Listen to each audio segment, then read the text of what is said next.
I'm very happy to be joined here today by Global Saskatoon meteorologist Peter Quinlan. Thank you so much for joining me today. Thanks for having me, Abby.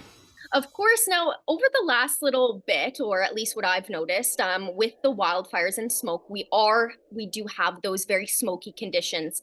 Now over the last week, I've been kind of taking a look at the air quality index, and that has been fluctuating a lot. Sometimes it being at 11 and then 7, and that all changes throughout one day period. So can we first start talking about why that air quality index might be fluctuating the way it is and what it kind of means too?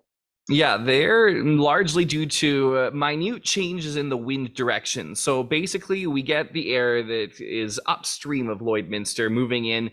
So if we have a wind directly from the west or sort of from the Jasper area, we get smoke from those Jasper fires. If we get the winds from kind of the northwest, we get those fires, the smoke from the fires in those areas. But there's a bit of a slot kind of directly to the northwest that there's less fire activity. And sometimes when we get the winds from that direction, it moves the smoke, or it makes it so it's less smoky. But when we get it due from the west and due from the northwest, that's when we get the smokier conditions. And then it all kind of depends if we get into an easterly wind where the smoke has moved and whether it's going to move back in. So it's quite variable and very difficult to predict. And from what you have seen, in a prediction kind of way, what could we possibly be seeing over the next few days with that air quality index?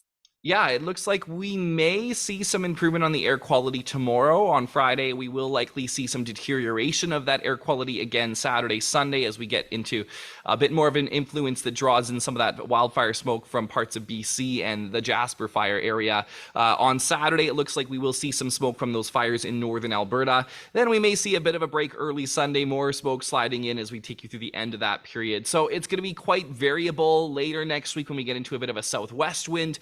We'll still likely see some haze in the air, but it might not be quite as smoky at times. So it's going to be quite a whirlwind, up and down yo-yo scenario in terms of the air quality health index.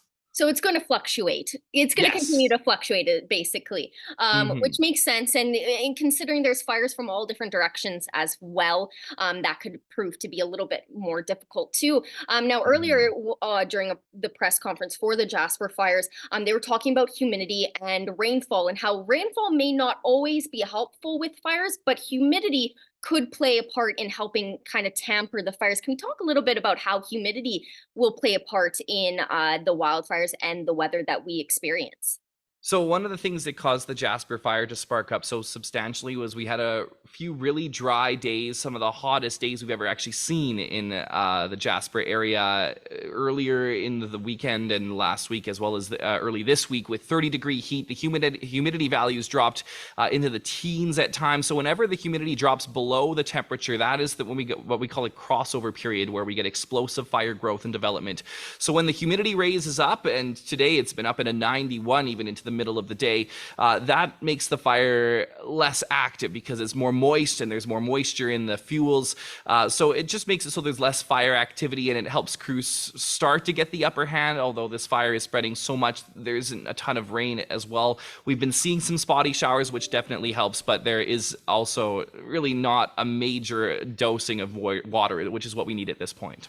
Yes, for sure. And humidity may make you feel sticky, but Yeah. if it helps with the wildfires, I think that's definitely a positive thing to have for right now, at least. Now, we are also under a extreme thunderstorm watch, so a lot of different weather periods happening right now. But we are currently under that watch. What are some things that we could be looking out for in terms of the of thunderstorms over the next little bit as well?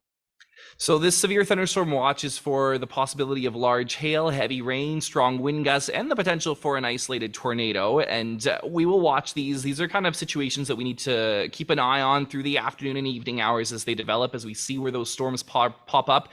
We've got a cold front that's sweeping through across the province, and it's moving into Saskatchewan. And as a result, that's what's kicking up this potential for strong, severe thunderstorms. And along that, we're going to likely see a band of it moving through in the early evening hours. So keep your eye to the sky. Get ready to head indoors when the thunder roars. Lightning kills about 10 Canadians every year, so it is something to be concerned about. But we'll have to kind of wait and see how it plays out. Sometimes those thunderstorms could dodge the Lloydminster area. Sometimes they may develop right over the city. So it's something, a watch means that conditions are favorable for that development. A warning is what we really need to be concerned with. That's when you need to start taking cover. Yes, for sure. And it's a good thing that it is just under a watch. It always is a good thing to keep an eye out for it. And of course, people can check on Environment Canada for all those weather alerts. So thank you so much for joining me today. You gave a lot of great information. So hopefully people can feel better a little bit about the air quality and all the thunderstorms and all the other weather events that we are having so far. So thank you again for joining me. Yeah, thanks for having me, Abby.